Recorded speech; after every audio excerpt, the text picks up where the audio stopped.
All right, welcome to another edition of the Edo Diaspora talk show, where we get together as Edolites in London and talk about ways to improve our community and our home state, Edo State.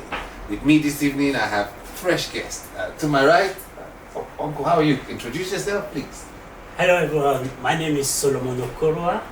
I work with the UK government. I'm a scientist. I develop government policies. Thank you very much. Good to see you. Mr. Ekpedu, you don't mind introduce yourself again, please? Yeah, okay. Just as I said before, I am Mr. Paul Agbedo. I'm very happy to be here. Thank you. And to my left? Well, my name is Edwin Igwe, a teacher. and over there? My name is Josephine, working in engineering and educationist. Thank you. When we're here discussing, today we're going to delve somewhere, because if you look at the diaspora, it seems as if we don't talk to our children. We don't say the sort of life we had before traveling abroad. We don't say the sort of structures we have. We don't even tell them the sort of life we would have if we didn't travel abroad. For me, I see my senior brothers, I see some friends around. We had some guest houses, same parties, went to the same school, went to the same nursery school. And if I see my senior brothers, I know the type of life I would have had. Not maybe a civil servant. Maybe my dad would have bought me a car, build me a house, married me a wife. You understand? And I would have been okay. But it would be a bit deeper than that. For you, what type of life did you see for yourself with Edo State if you didn't travel? For me, I would say Edo State has always been a historic and interesting place for me. I grew up in Edo State. I went to St. Peter's Primary School in Yaro, then very close to the old waterboard. Then after that, I went to Baptist High School. I wanted to pursue a career in agricultural science, so I spent 4 years with Rubber Research Institute of Nigeria in Iyanomo in Benin, federal government institution. But then after that, I just decided, let me explore, just to go out, see the difference, and see exactly what I'm seeing on telly, if it's a reality. In Edo State or outside Edo State? Outside Edo State. So that prompted me to travel abroad. But then the first shock I had when I landed at Heathrow Airport, when I left Nigeria in 1982, left Murtala Mohammed Airport, there was no difference between the two airports. And I said to myself, what am I doing here? Because I came in January 1982, it was so cold. Then, just for everybody to know how things had degenerated in Nigeria, but then it's still our country, I love that country. I still want to go back there and make my own contributions. So I will say, though Nigeria is still part of my life, despite I've come here, I've excelled, but then it's still my home. A big thank you. I like the way you've spoken about it. You've spoken even when the institutions work. Josephine, I want to come to you because you're the woman. You're a woman here in our midst, and I'm sorry, I should have come ladies first. What do you remember growing up in Edo State? Do you wake up sometimes thinking the life you would have had in Edo State? Can you compare both of them, what you planned for yourself and what you're living now in diaspora? I mean, I can't really compare it. However, I will just speak a little bit of my fond memories.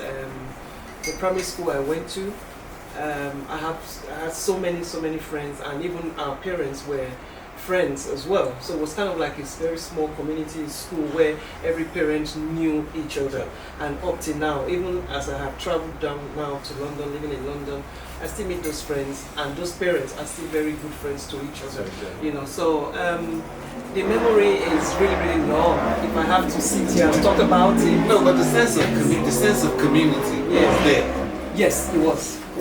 It was.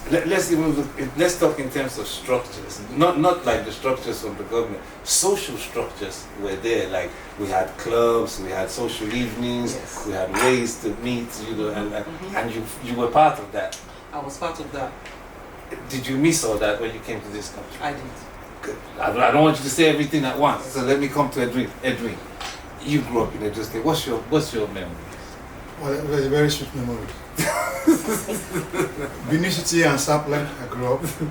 The first thing I want to say is that I missed the public tap. Okay. to want to drink some water. You see, no.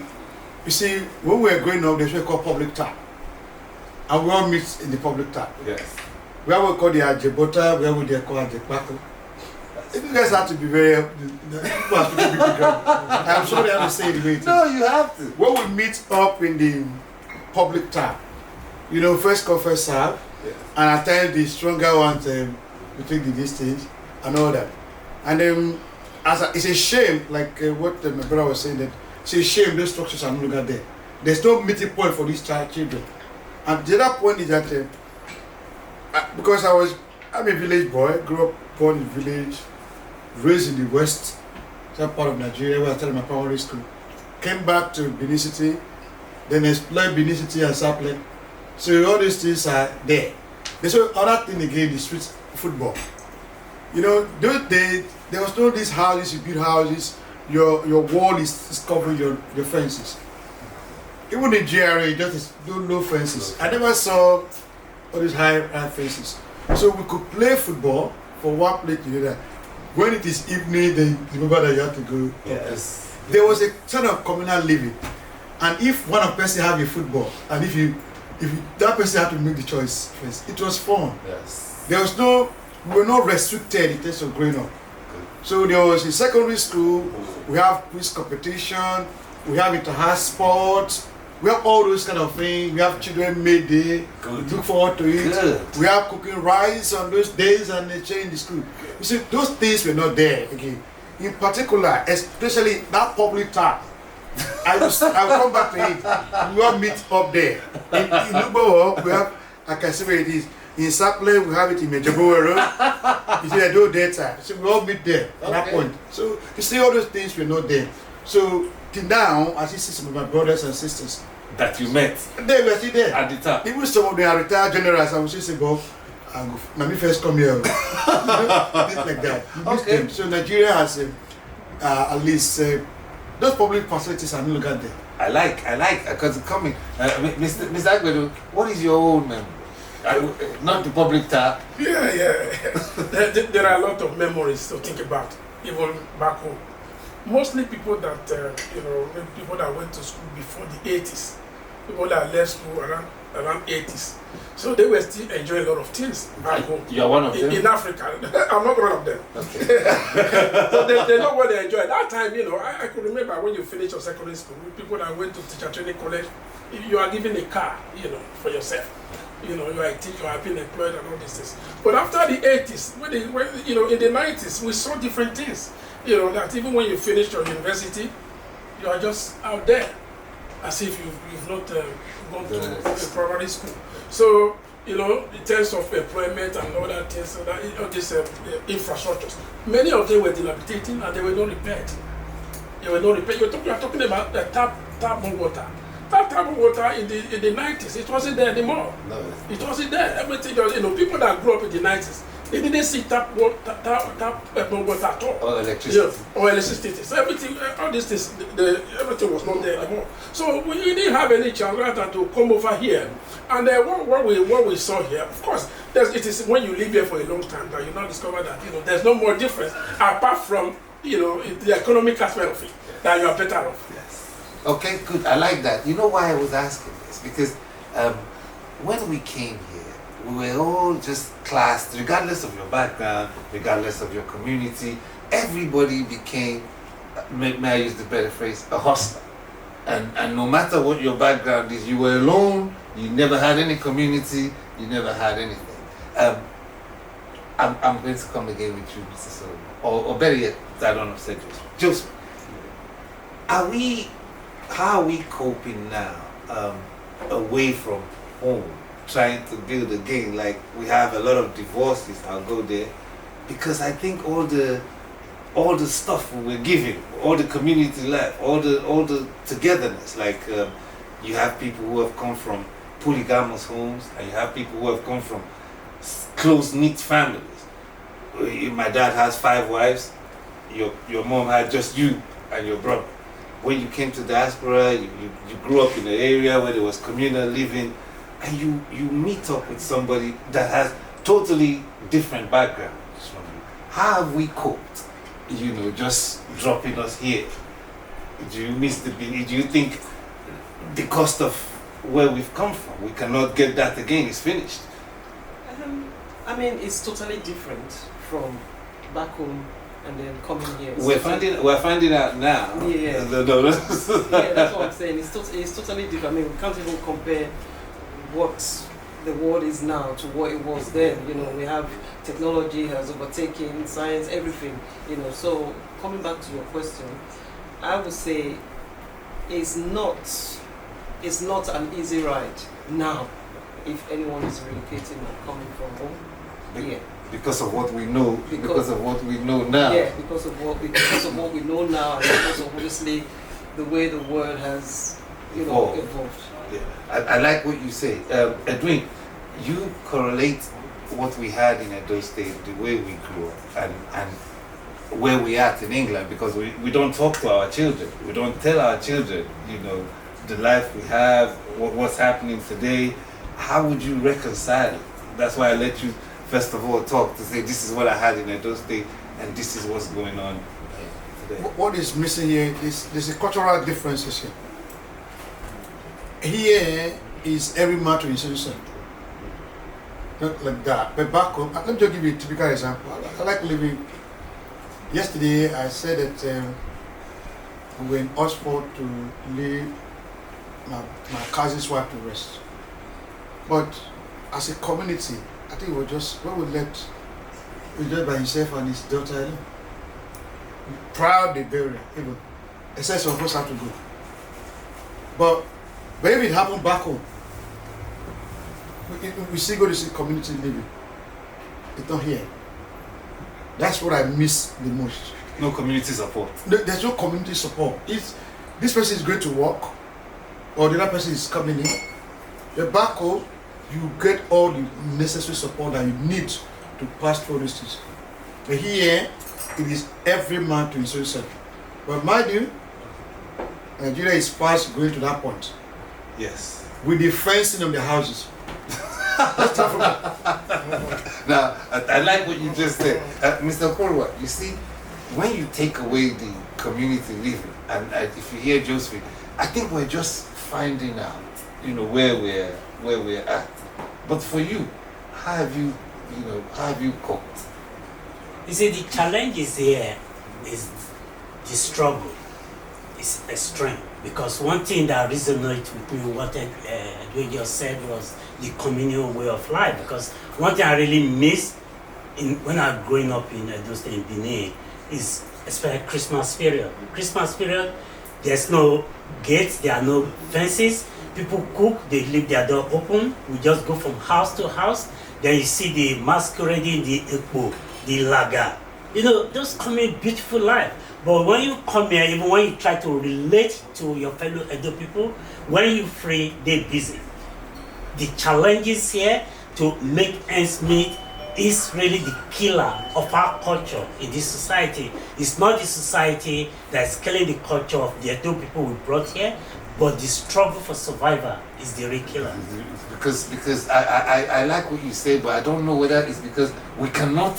There is no room to support one another, to form a community support here. Maybe that's the way the system is built.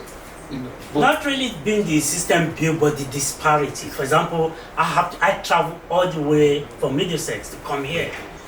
We are dispersed all over the place. Yes. So most of the communication is by WhatsApp, technology, networking, and things. But that actual, physical contact is gone.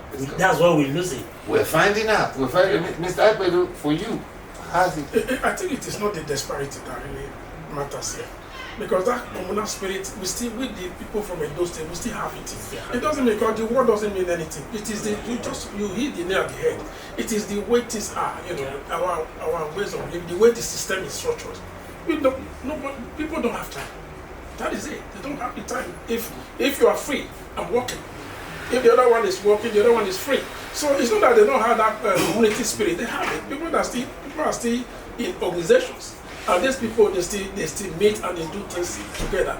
Like what Igwe was saying, that this thing is now going back to Nigeria. Yeah. So you see that it is not the war that actually defense that actually matters. It is, they still do this. When they have anything to do, maybe someone has to celebrate. You should see a lot of people there.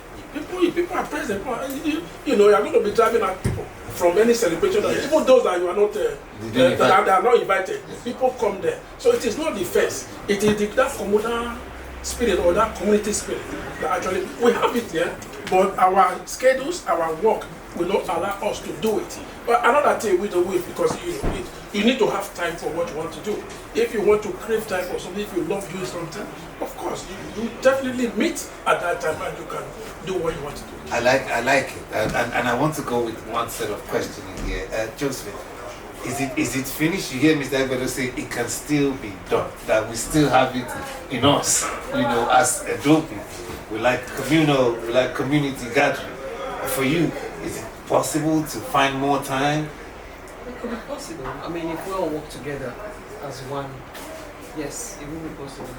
But bearing in mind, he's talking about work and things like that. I mean, if we create one day in a month, yes, to meet up and obviously talk about plans, it's doable, but it will take time.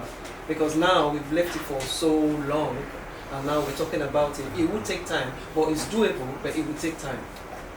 Good. I'll tell you my observation. If I grew up in GRA, right, and I'm here at Edo Connect, people who didn't grow up in GRA get together quicker. They form associations and they form unions, and there seems to be a better community spirit after GRA. Josephine, you might be representing the GRA people where you say it will take time. Let me ask, why is it quick when you don't come from GRA to become a community in diaspora? Because the fact that you are from Edo State, so that spirit is there. Because I just want to felicitate with my people of Edo State. So people are willing. It's just that they don't have that time to do that. I know that even some people that maybe come from the same university, people that attended like University of Benin, they still have their association here and they still meet. People that went to like India College or something like that, they have their association here. They create time to meet. So the fact is that it's not possible that maybe everybody from Edo State we should meet. It's not possible because we have different schedules and we do different things. But at least these different organizations, different units of people can meet, and even if they want to meet in a larger way, maybe the president or the head of these organizations, they can just try to communicate together and they will come together and do it. Let me ask, everything to keep us together, are all those things still there? All the community things, language, culture? Everything to keep us together is still there, and I disagree with the point you made growing up in GRA. I didn't live in GRA, but most of my friends, most of my late senior brothers' friends lived in GRA. We all party together, we all associated together. So it's not, there wasn't, I know we have that gap now in Nigeria, but then Nigeria has always been a class system. The socialist, middle class, lower class, working class, they're all there. But then it's just the spirit. The waiters are growing, the waiters are gone. That's why I was suggesting to you earlier before we convened for this event that we need a social platform where we can throw in anything. I could say, oh, my daughter is getting married. I want everybody to come and help me celebrate. We don't have that communication. We're missing that. That's one key thing that can still draw us back together. I like, Edwin, you think there's a shortage of social platforms? You think we still have everything in us to gather? Well, I'm going to talk by, I was one time secretary of Benin Community and also one time secretary of Edo National Association. What we've always preached that time is that every association, people should gather. I am from Ebobanusa, Odo local government. We all have a platform where we meet in our village. We're able meeting on the 21st, at least 3 times in a year. Wherever you are in the United Kingdom, we all meet together. So that's something. In this country, we have a your way. In Benin structure, we have a structure of organization. Before the white man came to Benin City, we already were defined administration. So we have a your way here, and we believe that every other people or association orders that every person from Edo State should belong to an association. We prayed there when I was Secretary of Edo National State United Kingdom. I was going to meet them. So we meet, maybe they meet once a year, or twice a year, or once every month. So that people can meet up together, create a social environment, cultural setting. We are meeting now. But I just want to still hammering the fact that let us come together with like mind, and then we can do it together. We may not be able to do it on the big. We have Benin Union. I'm a member of the Benin Union. We meet every month, and each time something happens to anybody, we are all there. Where there is a wedding, we all go there. When my daughter did her introduction in this country, it was full of. So we need to be. There are some people who don't want to become part of it because they feel bigger than the association or the community. So what I'm saying is that let each and everyone belong to association. There are so many here. Wait, I don't want to take things for granted. Even before I close this conversation, can we list physically some of our communal commonalities? You know, let's not take it for granted that you're from Benin, I'm from Benin, so we have so much in common. But what do we have in common? You know, what is it that is actually that we need to bring up, so when it's refreshed, then people can say, yes, you know, it's not enough to say, okay, I meet you by the tap. That's good. But what do we do? Is it that we speak the language? Is it that we celebrate together? I know that's how we are. Let's just put it this way. You know, let's put it this way. Let's itemize it. I'm going to itemize it now. First and foremost, we are Edo. We're Edo. Edos. Whether you are Robo, Shekiri, we are Edo person. And the cardinal point is that His Majesty is the umbrella of every Edo person. I agree that. And with that alone is something to watch over your brother. That is something. It's good that you've highlighted that. So we have to know where we are coming from. So we all have something in common, and we have to build on that community. You have highlighted. I like that. I like because you have highlighted the Oba of Benin is a huge symbol to define us. What else? You know, because it's not just okay to say we have all, because we're talking to the children, we're talking to other people. What is this thing that we have in common that we have to build on? Okay, we put the language. Not all of us speak the same language. You know, we have to find. Mr. Okorwa, you can help us because you're a scientist. How would you say we're happy people? We have all these things, but let us itemize it. You see, no matter the discipline we got, one thing that draws us together is that Edo blood in us. You cannot wash it away. I remember there was a time I was flying to Lagos, then there was a connecting flight from the US, and a guy came on board, sat next to me, and we just connected, we started talking. It's almost when we almost got to Nigeria, then we realized we both from Edo State. You can see the connection. So that blood, that spirit, Edo spirit is in us. It's there. Okay. Anyone? Because the Oba of Benin is the most I can think of. The language is varied because there's more than 3 languages in Benin. What else can we say? What else can we say? This is us. This is our community. We are nice people, but what other? Because we want to tell the children. We want to be able to tell them how we grew up. We want to say, I like the tap water, I like the football, but that is not synonymous. No, look at it. The marriage structure in Edo State, they're about the same thing. The dressing where you want to marry. You see the way a typical Edo person dress. It has not even been sold to the world. That's something that we have to celebrate. But I want us to make. Excuse me. You see. In our days when we were coming back, going up, there's what called Principal's Cup in the Edo States. Play football. LC College, Edo College, and all the rest. We're happening. But right here, as we come in here now, again, as somebody who grew up in the barracks, it was then Benin State, not Edo State. Yeah. It was Benin State. All is one. There's no differences. They say, who went about the barrack that time? We say, our Mobende. That's Benin children. So we have that, like I said, you can't take that blood from us. I think we all agree. Even me asking you, I'm trying to answer it. I think it's just is it the feeling? Is it the blood? Is it what it is? You know, is it the feeling? Just the feeling? I think we still have the common passion to succeed. as people from Edo State.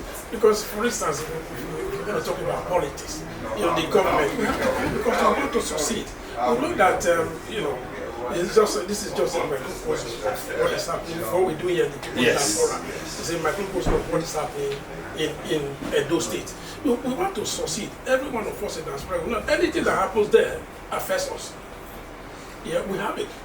That is why when anytime there's an election, you see people here, they are so motivated. They want to make sure that their party wins, because we are craving for the best in Edo State, so that when we have the best there, we can be also relieved of our burden in this place. The passion to succeed. I think that is what every common Edo person has it in mind, that let this government or let the system, be tenable for all of us, so that we will be happy. There is another one. I will mention it to you just before we close off on this. A friend of mine said it's a bad example. He mentioned this trafficking. Then it was trafficking to Italy, and he said, you see, the way we Edo people are structured, once you find a way that helps, you will go back and tell somebody, and tell somebody, and tell somebody, and that's how the whole of Edo State, started to gravitate towards Italy. He said it's just a way we think, that we will not isolate it to ourselves. That if an Edo person found a way to help his brother, they will go. It will become a national thing, good or bad. It's a good thing. And it's a good thing. It's a good thing. It's a good thing. You see, I said just now. I said, look at this trafficking for instruction. You see, the government set up Nigeria, whatever they call it. They set up anti-trafficking bills and laws, and they say did everything. Our father, Omonobane Doku Akolopolo, Obaiwa the second, Ogudigan CFR. Just one pronouncement. That was the end of trafficking. That brought sanity to that place. That tells you what the Benin man is. A dogma, if we don't say for the person, only Benin people, he say for the people, the Esan, the Afema, the O1, even the Shakiri, the other people, they accepted that now because our father has spoken. And today, that was the end of trafficking in the district. This place. But I tell you, if he had that power, if you were given that constitutional power, I think that would have stopped in Nigeria, because he hold that distance. For Edo State, it's the umbrella. I think that's what we're. I think that's what we're establishing now. That besides the obaofbenin is the biggest commonal, is the biggest unifying factor that we have. And then maybe we should tell our children more about the kingdom. You understand? Maybe we should push the kingdom more to the adult children. If that is what will pull us together. I don't think we have anything else. I come over here. Do we? Ladies and gentlemen, we'll be back with the next show. Obaofbenin, you said. Thank you. This abroad we did no this small thing, no this small thing, no this small. We see things every day. That's a lot involved. All of what she told.